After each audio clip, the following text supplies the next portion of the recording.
बदोबदी गाने के साथ बदोबदी वो कुछ हुआ जो नहीं होना चाहिए था कि बदोबदी आ भी गया और बदोबदी चला भी गया। नूरजहां अगर जिंदा होती तो यकीनन चाहत फतेह अली खान को गोली मार देती। गाने के ऊपर जो है एक्शन ले लिया गया है और इस गाने को डिलीट कर दिया गया है। चाहत फतेह अली खान इस चीज को लेकर बहुत ज्यादा परेशान है। जितना उसने कमाना था वो तो वो कमा चुका। बदोबदी बदोबदी बदोबदी गाना आया और बदोबदी चला भी गया। नाज़रीन, ये तो आप सब जानते हैं कि चाहत फतेह अली खान गानों को तोड़ मरोड़ कर पेश करने की वजह से ही वो जो है मंजर आम पर आए हैं और उनकी वजह शोहरत भी यही है कि उन्होंने गानों को उल्टा सीधा तरीके से बनाकर दिखाना और उल्टे सीधे उसके लिरिक्स जोड़ देना, गाने का बेड़ा गर्क कर देना, सत्यानाश कर देना। इसी वजह से चाहत फतेह अली खान जो है वो मशहूर है और उसको एक उसकी वजह शोहरत जिससे वो हर जगह चाहत फतेह अली खान होने लग गया। तो वो था गाना जी जनाब बदोबदी बदोबदी। और बदोबदी गाने के साथ बदोबदी वो कुछ हुआ जो नहीं होना चाहिए था कि बदोबदी आ भी गया और बदोबदी चला भी गया।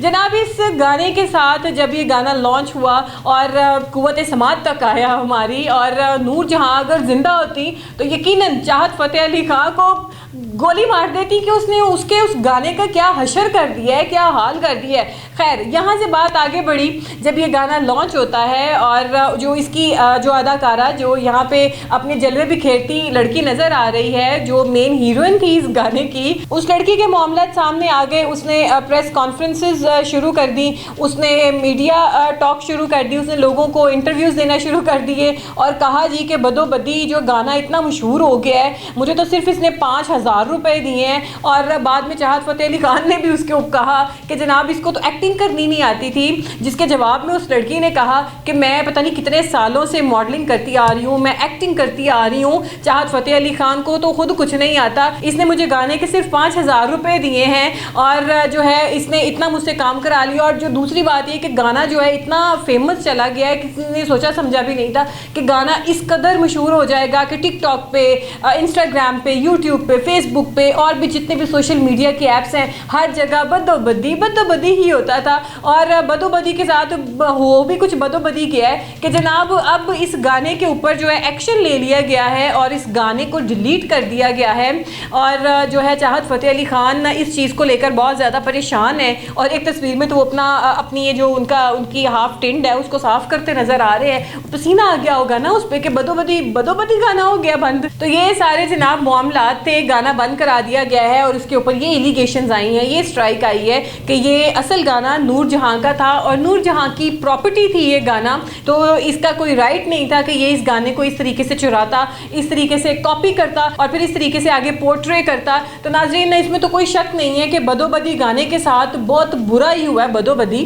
तो ऐसा नहीं होना चाहिए था। जैसा कि मैंने पहले भी कहा कि अगर इस गाने के जो पहले मेकर्स थे, जो इसके सिंगर थी नूरजहां, वो जिसने भी इसके लिरिक्स लिखे और फिर जिन्होंने भी इसको कंपोज वगैरह किया, वो सारी टीम अगर यहाँ पे मौजूद होती बशमूल नूरजहां, तो यकीनन चाहत फतेह अली खान के अब तक हम कुल भी देख ही चुके होते जो उसका हाल होना था।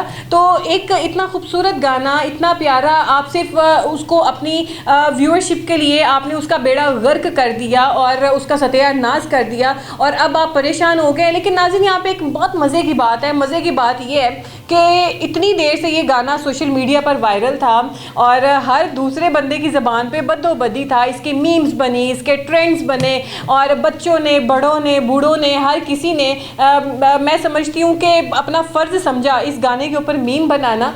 तो चाहत फतेह अली खान को परेशान होने की कोई लॉजिक समझ नहीं आई है कि क्योंकि जितना उसने कमाना था वो तो वो कमा चुका, कमाई उसे आ चुकी है। वो बेचारी पिट रही है जिसको 5,000 रुपया दिया है, यह अकेला इतने लाखों करोड़ों बीच में से ले गया इस गाने के थ्रू कमा के। तो अब गाना बंद कर देना और फिर इस तरीके से इसकी परेशानी सामने आना, तो ये तो बिल्कुल समझ से बाहर है कि अब आप क्यों परेशान हो रहे हैं। आप किसी और गाने की टांगे बाजू तोड़ने की तैयारी करें और फिर उसको आवाम के आगे जनाब आप पेश करें। तो ये गाना तो अब हो चुका, जो भी हुआ था, तो आप इस तरीके से जनाब जाहिर कर रहे हैं कि आपको बहुत परेशानी हुई है। पैसे तो आप हजम कर चुके हैं, अच्छे खासा आप इसमें से पैसा बिटोर चुके हैं। और सबसे बड़ी बात ये कि आपको इतना फेम मिला है, पर फेम कोई बहुत अच्छे लफ्ज़ों में नहीं मिला है। सब ये जानते हैं कि किस तरीके से आप गाने को तोड़ मरोड़ के हमेशा से पेश करते आए हैं और अपने एक नित नए अंदाज से, और जिसको आप कहते हैं वन सवन्ने तरीके से आप सलाम के अंदाज से पहले मशहूर थे, उसके बाद आपने गाने की टांगे बाजू तोड़ के वो पेश करना शुरू कर दिया।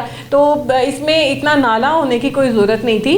कमा तो आप चुके हैं, अब मज़ीद किसी गाने की टांगे बाजू तोड़ें और वो अवाम के आगे रखें। और हम बेचारी अवाम भी ऐसी है जो हर एक ट्रेंड के पीछे लग जाती है, ये भी नहीं सोचती है कि इसके नुकसानात भी हो सकते हैं। इसका फ़ायदा तो कोई भी नहीं है, लेकिन इन ट्रेंड्स के साथ नुकसानात ही मिलते हैं।